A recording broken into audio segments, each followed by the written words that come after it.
Obito lali to vandira boy ngana lali. Na moni kaka. Tweet moko eleki. Tweet et le banini. Tweet et lobby que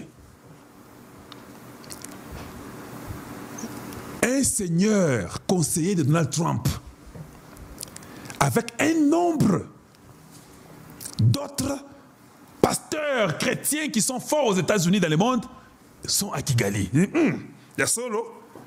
Oui. Je dis non, je commence à appeler.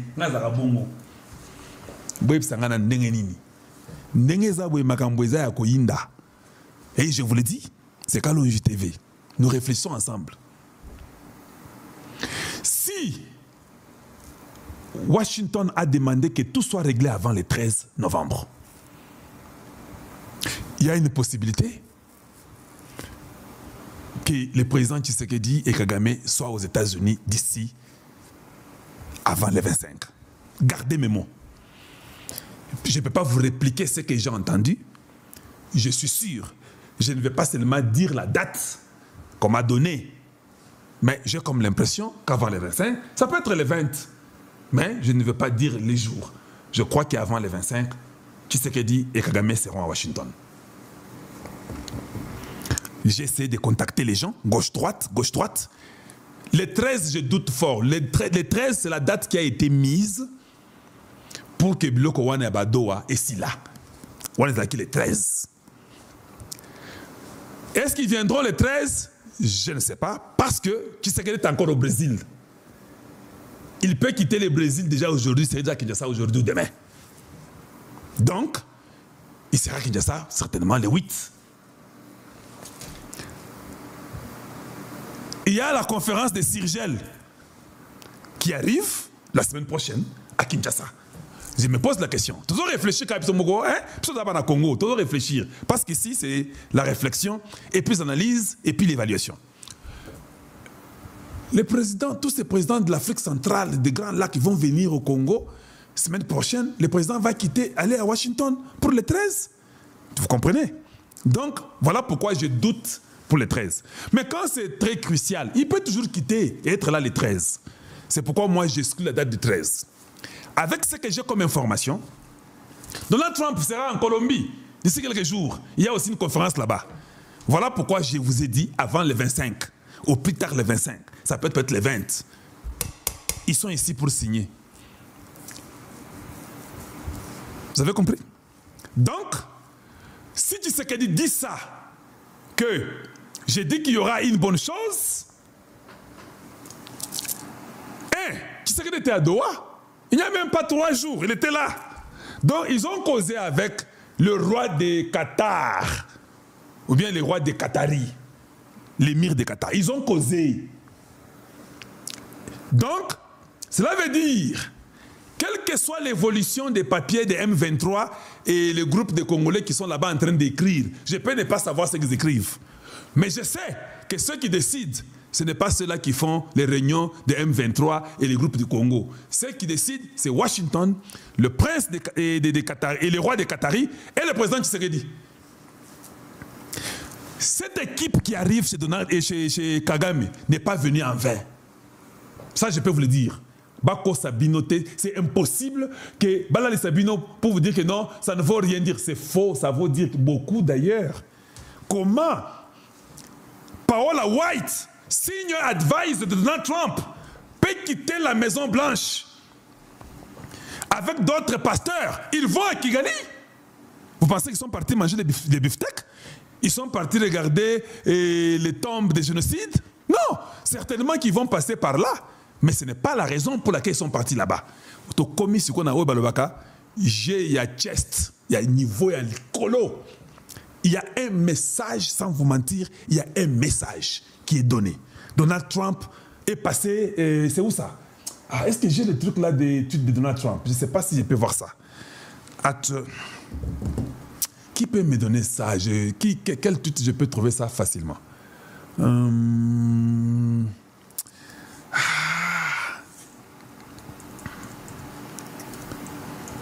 Qui peut me donner ça facilement?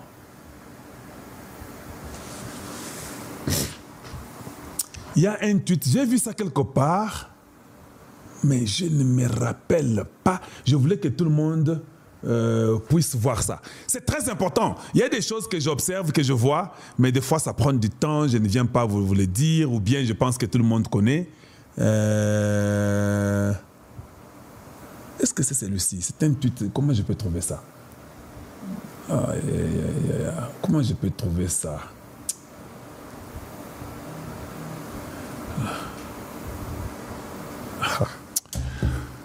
C'est Donald Trump sur les... il a fait une conférence de...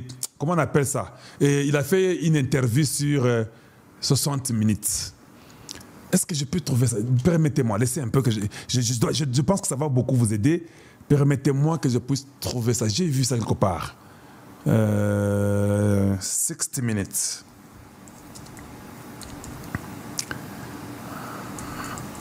« 60 minutes, Donald Trump. Est-ce que je peux trouver ça? »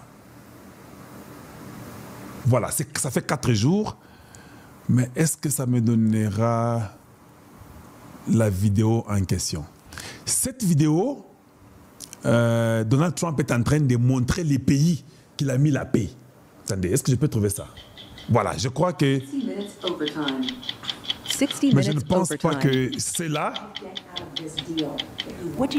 Un instant. Je ne vais pas mettre tout ça. Je ne connais pas la quantité de minutes. Permettez-moi seulement un instant. Un instant. Intelligence. Things within 2 years from and we're going to add. This was because of Biden.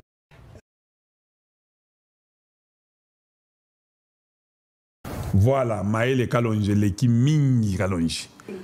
Voilà. Je mets par là. Je mets par là. Je vais vous montrer ce que Donald Trump va sortir dans sa poche. Moi, je suis tout ça. Parce que j'aime tellement le Congo que je dois vous dire la vérité. Donald Trump sort un papier comme une enveloppe dans sa poche de la veste. Il montre les pays dans lesquels il a mis la paix. Parmi ces pays-là, il y a le Congo. Mais il y a la guerre au Congo. Comment tu peux dire que tu as fini la guerre au Congo et tu montres un papier? Cela veut dire quoi? Je verrai que Bana Congo bolandanga malam. Toujours réfléchir. Ça veut dire que Donald Trump a déjà décidé Nabatunaye que Bitume Congo ici. Tout ce que nous faisons là, monter, descendre, M23 ici ici. M23 commence à colorer Mbongo, il y a Okimanango. Baïbi qu'il n'y a pas moyen. Vous vous rappelez que Donald Trump, ils ont condamné comment on appelle ces groupes rebelles Pareco, Pareco, quelque chose comme ça, pour le financement et consorts. Pourquoi ils n'avaient pas condamné les M23?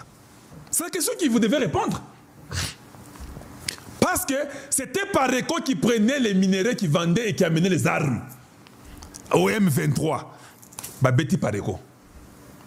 Bah, bloquer Mbongo Wana, Nyon Suissi Kenda. Quand les États-Unis te bloquent l'argent là, surtout quand tu es terroriste, l'argent est parti dans les trésors publics américains. Ici, vous en souhaitez. C'est bloqué parce qu'il contrôle le système bancaire mondial. Maintenant, Donald Trump vient, il sort un papier et dit que j'ai fini cette guerre ici. Il montre, il y a le Congo et le Rwanda. Mais est-ce que vous pensez que cet homme ici est fou? Qui ne sait pas que les gens se battent à l'Est? Mais il est informé plus que vous tous.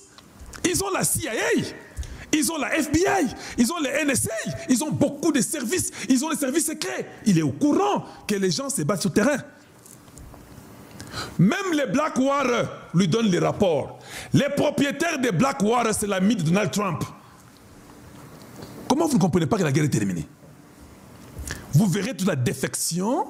Ces enfants-là ne pourront plus tenir là-bas.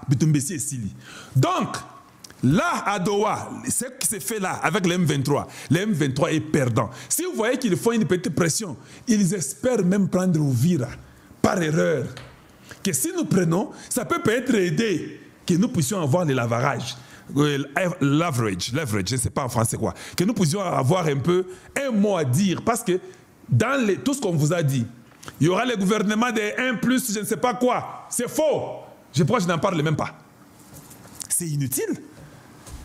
Oh, il y aura un gouvernement de transition. Les Congolais aiment toujours réfléchir stupidement, comme il a toujours réfléchi il y a 50 ans. Les Congolais, c'est le peuple qui ne veut pas évoluer. Je vous ai dit qu'il faut faire la salubrité, non? J'ai proposé l'idée, non? Mais les Congolais n'est pas comme ça. Les Congolais ne veulent pas aller de l'avant. Le Congolais nous dira qu'il faut un dialogue. Après 50 dialogues qui ont échoué, le Congolais fait encore un dialogue.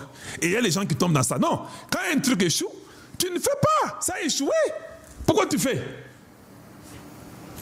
Quelle idée qui sort? Oh, à Doha, maintenant, ça sera le gouvernement de transition. Ça sera des blocs à Lokuta, les transitions, les dialogues, les mêmes bêtises. Ils ne veulent pas qu'une nation fonctionne normalement. Nous allons nous battre, nous, les Congolais de la bonne qualité, pour que ces choses-là n'arrivent plus jamais au Congo. Pour que ces choses-là n'arrivent pas au Congo, les États-Unis, je vous ai dit plusieurs fois et je vous le répète, je suis votre frère. Je suis votre frère Kalonjo Amolomba. S'il vous plaît, tapotez pour moi seulement. Sur TikTok là, tapotez ce que j'ai besoin. Tu vois, j'ai pris moins de quelques minutes pour trouver Donald Trump. Je vais vous mettre, ne vous en faites pas, je n'oublie pas. Je suis en train seulement de vous faire comprendre la réalité. Ils ne vont pas lâcher le Congo. Et Donald Trump va faire mal à toute personne, qui soit démocrate ou quoi, qui soit en train de le coincer. Il n'y a pas de coincer Bango. À quoi il s'habille dans Bango, surtout en Afrique, surtout en Congo, à côté de Bango T. C'est ça que j'ai déjà compris. Atindi, elle a envoyé Paola, pas Paulette, Paola White au Rwanda. Vous ne pensez pas qu'il y a quelque chose? Ça dit qu'il y a Vandi. Boulos commence à traîner. Les Américains, ils ont tellement un service rapide et intelligent. Que Boulos a des tendances. Un Américain ne peut pas comprendre que tous les pays du monde qui sont venus aux États-Unis, ils ont fait les contrats dans moins de 1 mois, 2 semaines, 1 mois, 1 semaine. Le Congo, vous faites 8 mois, 9 mois. Vous pensez qu'ils sont comme nous? Ils ne sont pas comme nous. Ils vont directement, rapidement. On appelle l'équipe. Les départements d'État, la Maison Blanche, on dit mais comment? Pourquoi le Congo, ça a pris 9 mois? C'est comme ça qu'ils sont. Ils sont différents de nous. On commence à faire ce qu'on appelle l'évaluation. Où est-ce que ça a foiré? Où est-ce que ça ne va pas? Pourquoi ça fait 9 mois? Le président américain a dit qu'il a mis fin à la guerre. Qu'est-ce qu'il y a? Qu'est-ce qui ne va pas? C'est ça la pression de Washington. Ils sont différents de nous. Chez nous, l'armée, elle est là où on dépense l'argent. Il n'y a même pas un mouvement vers l'avant. Personne ne dit un mot. C'est ça la différence entre eux et nous. L'argent est sorti pour donner l'armée. Mais les militaires ne font pas grand-chose. Ces généraux-là que j'ai dévoilés, détaillés il y a plusieurs temps. Tout le monde regarde, trouve que c'est normal. En Amérique, ce n'est pas normal. Ça, j'informe seulement mes frères congolais, mes soeurs congolaises.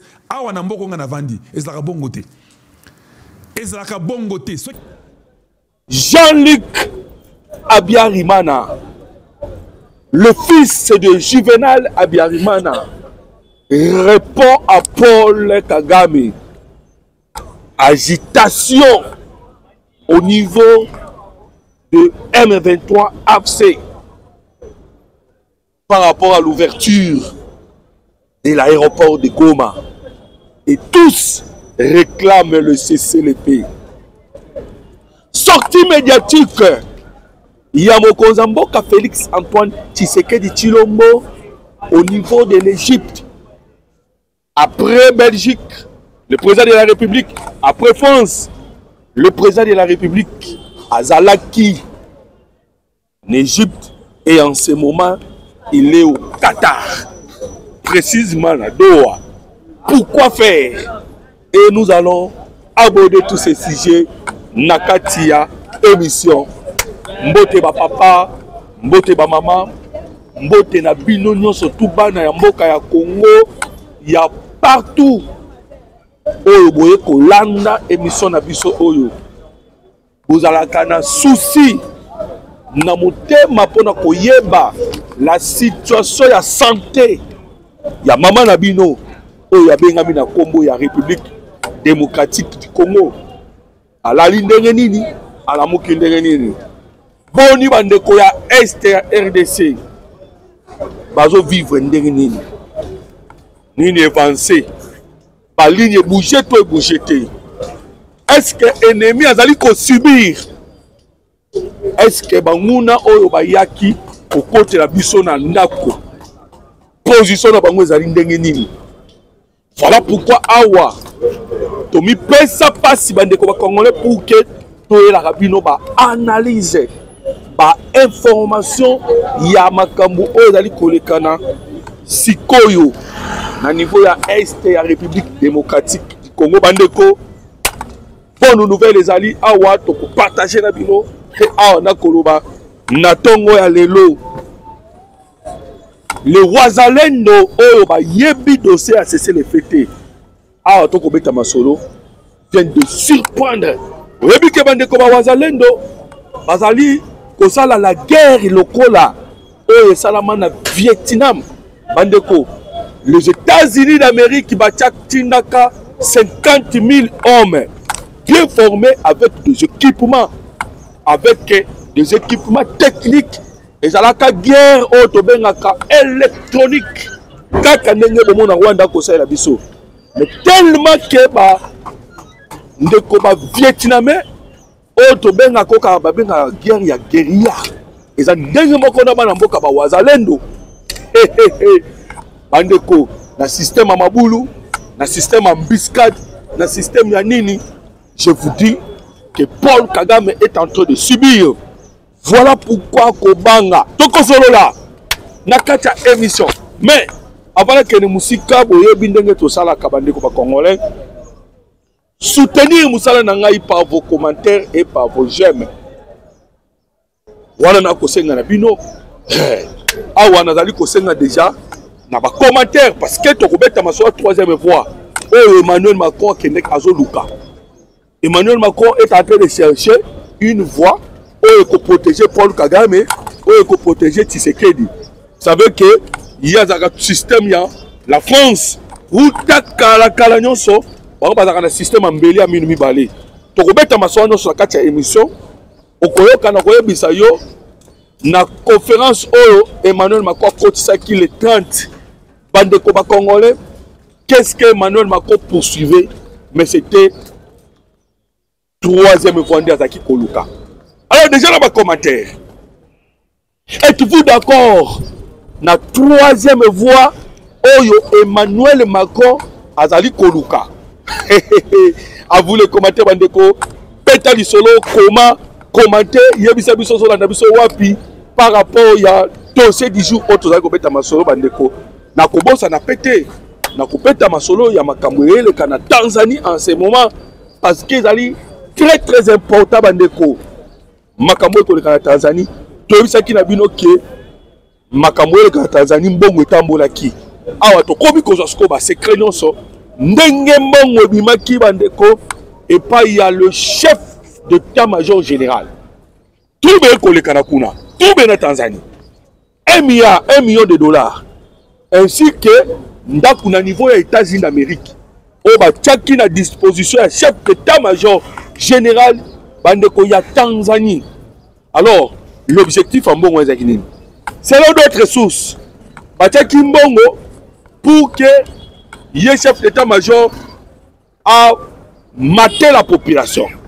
Selon d'autres sources, on nous parle que le chef d'état-major général a zaki mbongo pour que a quoi ça Mama Samia bandeko, il y a eu confrontation entre l'équipe, il y a chef d'état-major ainsi que l'équipe Baï Mama Samia.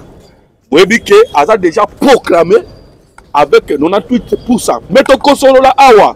Pourquoi? Vous voyez que Tanzanie a un pays ami jusque là. Tanzanie a le seul où il qui va PM na Goma pour battre M23. Kagame a na Kanda. Et Kagame travaille avec des multinationales. Toko Solo la ngomande ko la kacha émission. Voilà. Il y a Kosolo tellement mingi.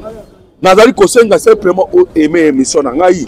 Mais partager comment na ba commentaire que bande kopotoloka et toi aborder ba sujet nyonso. Je connais beaucoup de personnes au balandaka ngai. Ba isanga memoloto yozwa ka ba sujet belé. Bandeko, c'est dans les soucis kaka okoma na koyeba la situation ko le karamboka nao. O moni ba sujet mususu tiki. Comment la commentaire moloto bosani sujet tel ou bien aborder en côté. OK, na émission koya tobeta masolo. Dossier Emmanuel Macron. Bandeko Macron a koluka troisième voie. Le gouvernement congolais va ébisser au kozo en côté. Et il faut faire attention. Na batu o bayaka na troisième voie. Vous voyez que tant que tu as 90, Mobutu Aleli, comprenez mon émotion. je prends congé au mouvement populaire de la révolution. Comme on a ndeko oyo toko benga na kombo ya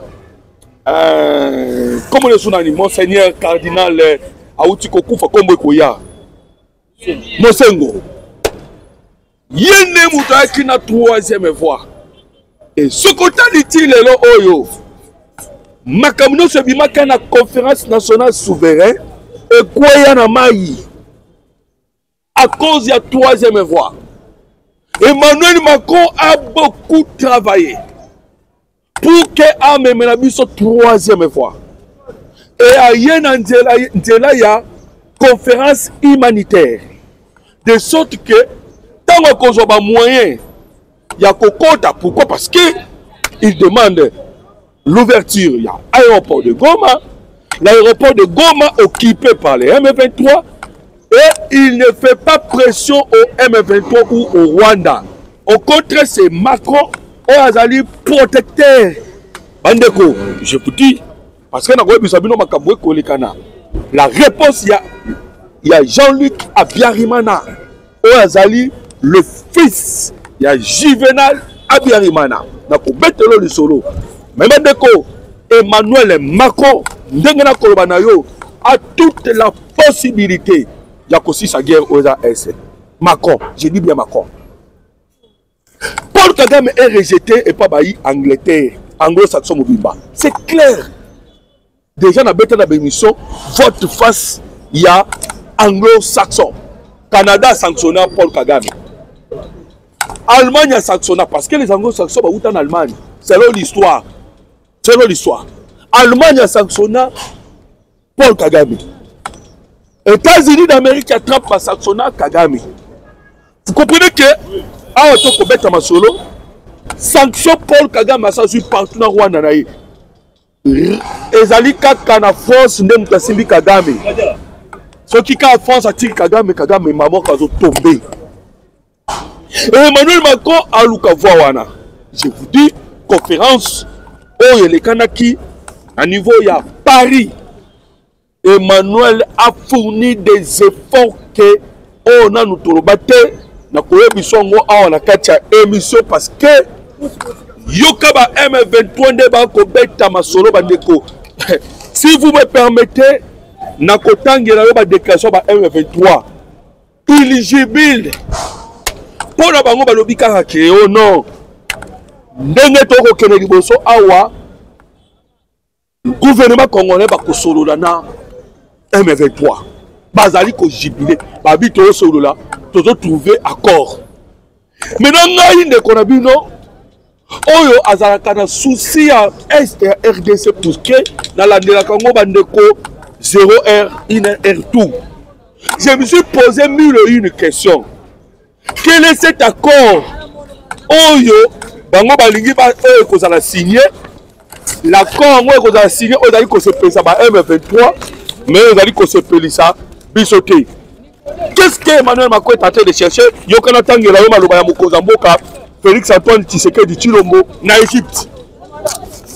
Le président Yamba Kibate pour les Congolais na Égypte, Yokama Mbalobi. Les intentions de Paul Kagame, ça c'est le président Tshisekedi. Les intentions de Paul Kagame sont belliqueuses et hégémoniques. Son objectif est de scinder notre pays et d'occuper, voire d'annexer la partie est qui est de terres riches en ressources minérales et agricoles. Tous les analystes là, qui tu sais que dans l'Égypte, ils ont dit déclaration à Vatangueur. Déclaration tu sais que dans l'Égypte, ils ont dit déclaration à Vatangueur. Bandeko, na kekotanga Steve Wimbi. Na kekotanga Kachuva, na kekotanga tous les médias rwandais. Ote, to solo là. Ote, to signé accord. Qu'est-ce qui fait que le M23 va commis dans Essengo? Il y a signature, il y a accord de Doha. N'est-ce pas Macron? Allez la troisième voie. Yoka Sikoyo. Bande ko ba Congolais, boyo kana tangela bino susu. Déclaration à Massad Boulos. Yoka, déclaration à Massad Boulos. Commenter l'émission, aimer bande ko ba Congolais. Tozali kosenga, oyebi na monaki polémique moko boye entre Nani Moubenga et puis ils ont relaté pas Kaloji. Parce que ni Moubenga lobi na ndenge maman moko boye na kananga loba ki Tshisekedi un moko boye il faut ko bete mbata parce que soka lali ala muka Moubenga lobi yango batu bakata ki mwa vidéo ba interpréter mabe mais Kaloji a bongisi yango. Donc les gens ont mal interprété. Mamou batu ba loba ki Tshisekedi ala muka. Mais Tshisekedi a déjà ko la muka. Na utu ko tangela yo kit maloba ye moko lobi que le Rwanda a des intentions belliqueuses. Et le Rwanda veut scinder notre pays. Rwanda maloba mokozamboka, c'est-à-dire aza kola na te. Mais yo kana tangelo Massad Boulos ndeko nanga congolais. Soko tali na sala émission na mutema pasi. Pourquoi? Parce que oye kolekana esengeli to fungula misu na ndenge ya kosakana te. La RDC et l'AFC M23 Massad Boulos ont réalisé des progrès encourageants dans le cadre du processus de paix de Doha, témoignant d'un engagement commun en faveur de la paix et de la stabilité dans l'Est de la RDC. Toutefois, les récentes violations du cessez-le-feu entre la RDC et le M23 menacent de compromettre les acquis. Massad Boulos. Toutefois, ils ont fait des avancées, mais toutefois, Boulos a le bateau sali va avancer. Les M23 va se faire la bateau sali va avancer. Mais Boulos a le bateau toutefois, les récentes violations du cessez-le-feu entre la RDC et le M23 menacent de compromettre les acquis. Bandeko, les récentes violations à cessez-le-feu qui ont violé le cessez-le-feu. Les alliés nos FARDC, tous les alliés de M23. Et cela un peu de commenter, beaucoup de commenter, banani babana ko violé. Banani baza sikoyo na position de force na Est. C'est le gouvernement congolais, c'est nous FARDC. Nous sommes en position de force. Parce que bango tout ba la cessez-le-feu. Même Olivier Ndurungurere à l'élite cessez-le-feu. Donc, tu as la position de force. Mais Massad Boulos nous parle de cessez-le-feu. Bandeko, on a dit que beaucoup de gens sont diplomates. Mais je sens qu'à un moment, langage de Massad Boulos est comme Kokende, genre, Netia, Batu, Otoko Benangam. Kagame atanga talk and fight. Talk and fight, nous tous nous avons compris cela. Et bien, puis, tout au passage, nous sango. Donc, comprenant, qu'est-ce que signifie talk and fight? C'est-à-dire dialogue combattant. One est définition en français. Mais définition en pratiquement il y a talk and fight que ça raboye. Toye kobunda, oza makasi, a côté, oza faible, j'allais dire. Toye kobunda, oza faible, la sengi cesser le fait pour que son maminuki, azuka sous force, sous pour toi kobunda li sous. C'est ça talk and fight. Tshisekedi pas comprendre le langage wana. Voilà pourquoi Tolobaki que Tshisekedi a compris le langage à Paul Kagame a bougé dans le système wana. Tant que tu perds ka goma na Bukavu. Biso pe torina ko luka talk. To tika ki fight. Nous avons fait la pression diplomatique. Moi on va avancer ça te ba yo lisolo. Le roi biso pe aussi le dessus. Voilà pourquoi ils nous ont fait la pression diplomatique. Yango na ko biso pression diplomatique basali na mokozamboka c'est ba Massad Boulos, c'est France, il y a Emmanuel Macron au bakoluka troisième fois. Voilà pourquoi na kolobake na ngai koloba na mokozamboka ala muka mais moi na loba na ala muka ete parce que yemoko ala muki au travers il y a déclaration ça na Égypte nazo répéter bande ko ba congolais ba yo kango susu parce que déclaration des alliés Vatangueur. Déclaration Mokozamboka le Vatangueur. Les intentions de Paul Kagame sont belliqueuses et hégémoniques.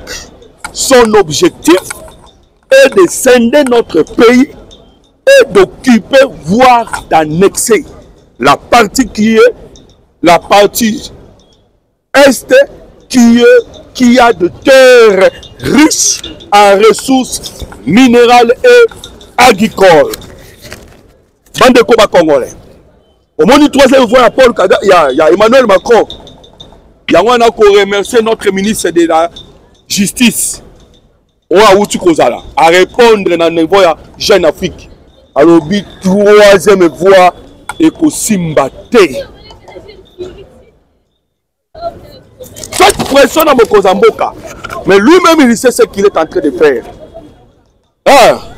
Alors, Bandeko, tu sais que Yamaki, moi, ya Juvenal Abiyarimana, na kombo à Jean-Luc Abiyarimana. Trouble na Rwanda.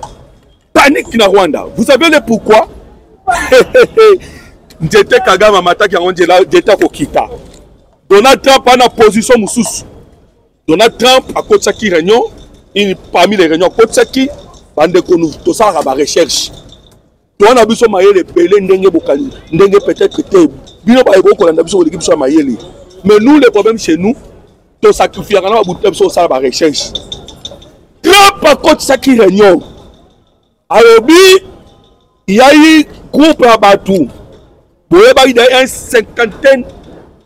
Il y a des sénateurs qui Trump. Il faut que Tshisekedi. Trump a dit il faut signer na Tshisekedi. Pourquoi? Parce que tous ont en retard. Bandeko, vous dites que Russie a eu une combinaison. Trump a lengi. Je vous dis, Trump a lengi. Vous dites que car il y a des ogives, il faut une bombe atomique entre les États-Unis d'Amérique et la Russie. Et car ça, il y a à peu près 600 têtes nucléaires ogives. En ce moment, les États-Unis d'Amérique n'ont plus encore la force à Nango. Côté commerce, côté économique, la Chine domine. Côté armement, la Russie domine. Voilà pourquoi l'Amérique a besoin de Tshisekedi et du Congo à 100%. Et voilà pourquoi Trump a fixé la date, il y a le 13 novembre. C'est ainsi que Trump a fixé la date, il faut rencontrer et Salama, les États-Unis d'Amérique, le président Tshisekedi a l'oublié en Égypte. J'ai suivi Nyonso à ABC Diaspora. A dit oui, Rose a tout signé. Na M23, et plutôt que signer les États-Unis d'Amérique. Mais Tshisekedi a bombi moi Makambu parce que je lui ai suivi. Na Makambu a bombi à l'Obinin. Tshisekedi a l'Obi que Ndegezawana Kagame a commis ta carrière. Na Luanda, il fallait tout signer déjà. Mais dans un moment, Oyo, Tshisekedi Oyo a Zanadoa, et ça Oyo Macron, na Massad Boulos, na Rwandais, na Paul Kagame, na Olivier Ndungire, ba ozela te. Bango kuna ba ozela to partager la gestion ya Est RDC. Or Tshisekedi azozela pas respecter to betanga bino masolo awa. Pas respecter le PDDRCS. Programme de démobilisation, de désarmement et réinsertion communautaire. Andeko, place à cantonnement, ils ont déjà dans Maniema. Tu sais qu'il va respecter. Et le président Burundi, que je salue, parce qu'il a eu monsieur Moïse Nyarugabo, qui a participé dans toutes les rébellions dans la République démocratique du Congo, qui vient de pleurer encore. Nous allons saluer le président Burundi. Le président Burundi a le baki bon. Ce qui va M23, parce que nous avons Maniema. Baya kasi ata na chanzu to na Runyoni ozali pene na Rwanda. C'est ça qui est proposition. Bandeko, ndenge na kobeta bino masolo ya République démocratique mboka na yo maman aboti yo Congo. Ndenge na kobeta bino masolo, je vous le dis que toza na moment moko babengaka tourna décisif au toi nango lelo. Et c'est cette semaine, ezali semaine moko il y a tournant décisif je vous l'ai dit, nous sommes dans un moment net oyoté, dans la République démocratique du Congo. On a 30 piastres, c'est le 13. Kagame a demandé de allié. Et le président c'est que dans le Baïm Veto, c'est comme Mundouk. Baïm Veto, c'est là, mixage, brassage. Hein, Baïm contrôle toujours, Kagame contrôle.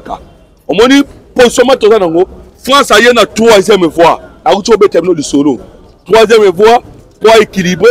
Et puis, vous savez que la France, dans la conférence, où tu cocottes ça. France a ça préparé qui document naïe, na comme il y a cadre d'intégration économique avec autre benaka. Projet parce que quand on a profondément ils savent ce que signifie le plan d'action. Donc, en français, parce que ça dit plan d'action. Il y a cadre d'intégration économique. Vous avez vu que France, lui, ne compte que sur le lac Kivu, dans le lac Albert. À côté de Siyango. Alors, France a commis ce qu'on avait terminé sur l'embellé à Minoumibale. À mon position, tu sais qu'il y a un siré été. Autant là que, tu sais qu'il y a est-ce que son bendani, Kagame peut continuer à m'écrire, ma boîte ici. Pas français, ma ma boma. Ndé monaki, lorsque mon Kozambo Kalongwa qui France, à Égypte. Oui, tu sais qu'il y a que ça en Égypte. Et pourquoi tu sais qu'il y a dans Qatar? Toko beta masolo bandeko. Yo batela na kaka j'aime. Na katia émission. Voilà le foot à oyo. Nana senga na bino. Bakisela na kaka j'aime. Vous savez le pourquoi? Tu sais qu'il y a qu'un minute yo susu na Doha. Il y a deux pays où Simbi Paul Kagame Mobimba. C'est la France et le Qatar. Ce qui force la Qatar, tu sais qu'il y a quelqu'un qui ça. Oui, conférence au Salamaki na Belgique, Gateway. La métandie à Mokozamboka, on ne cesse de vous le répéter. La métandie à Mokozamboka envers Paul Kagame, Paul Kagame, mais tu sais qu'il y a tendance que le Boko n'a pas multinational au Bazaraki na Sima, au Bayaki na Kacha conférence. C'est là où il est radu ceci. Métandie na Ngayango, Botika wana Kagame azala minérité. Métandie na Ngayango yo, boyande ko investi na Congo, boya ko soana biso moko bakolo minéré. Et les Américains ont déjà fait cela. Vous allez tarder ma colo. La métandie est qui n'a pas ngo. Et bandeko. Voilà pourquoi le même Tshisekedi discours après quoi sa Union européenne a eu Emmanuel Macron. Tête à tête c'est qui hein? Tête à tête entre Tshisekedi et Emmanuel Macron. A eu ça qui peut Emmanuel Macron. Tant moi si c'est Emmanuel Macron, il a tout intérêt à Yebisa pe ba Qatar Doha. Mais il est passé par l'Égypte. Pourquoi Égypte, bandeko? Je vais vous révéler le komoko caché. Mikolele Kanaki, réunion moko salamaka. Attention, Macron a suspect. Yoka. Mikolele Kanaka, réunion salamaka.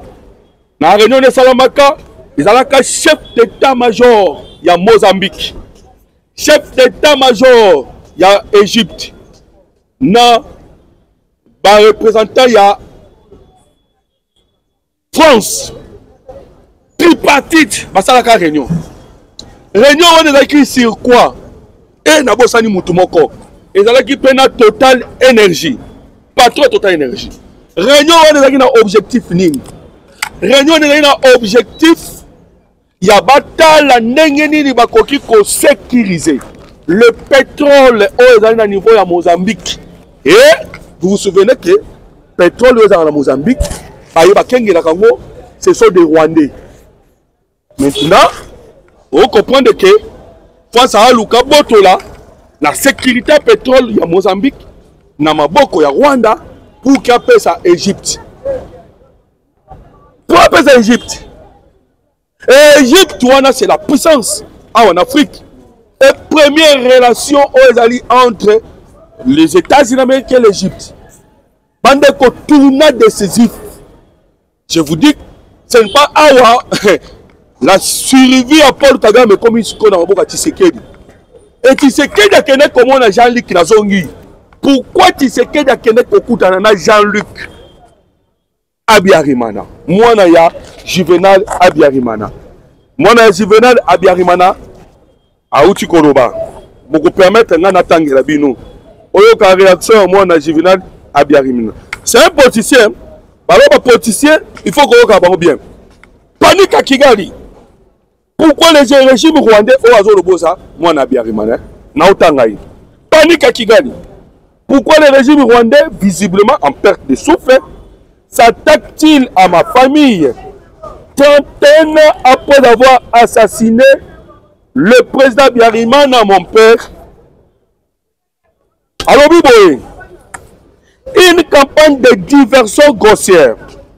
Depuis quelques jours, le régime de Kigali se livre à une campagne de diffamation d'un autre État à travers ce média contrôlé, m'accusant de participer à une prétendue coalition militaire avec le président Félix Tshisekedi de la République démocratique du Congo et divers opposants rwandais dans le but de renverser le pouvoir en place. Jean-Luc Mélenchon, pardon, Jean-Luc Abiyarimana. Jean-Luc Abiyarimana. On a dit un de Congolais. Nakoy Kotanga, Nyonso.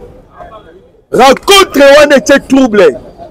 Mais tu sais que dit, toi, mener toutes les stratégies possibles. Bandeko, c'est la politique. Politique qui a le roi, toi, na Zamba. Tu me manges ou je te mange. La politique est à bongo. Tu me manges ou je te mange. Alors, nous, essayons tout ça là, oh, yo, bango basalaki. Nenge tolobaka. J'étais oh yo mataki n'enjete yo kokita. Alors biso photo kitsa Kagame n'enjete yo mataki. J'étais mataki ezaki États-Unis d'Amérique. J'étais esengele ki akita ezaka États-Unis d'Amérique. Ao kita n'enjete wana. Donc il faut le retour. Il y a un Hutu. Et c'est comme ça se passe au Rwanda. Après Mikolo, ça a toujours été le retour d'un Hutu. Trouble. Le lobby sikoyo, bandeko, je pense que entre les lignes, lobby que chaîne na biso ba landa kayango na Rwanda, botanga entre les lignes, so peut kandele ki na bimisanga ba vérité. Na choité. Donc mikolo yo, l'homme qui a monté en puissance, c'est le général Pacifique Massouzou.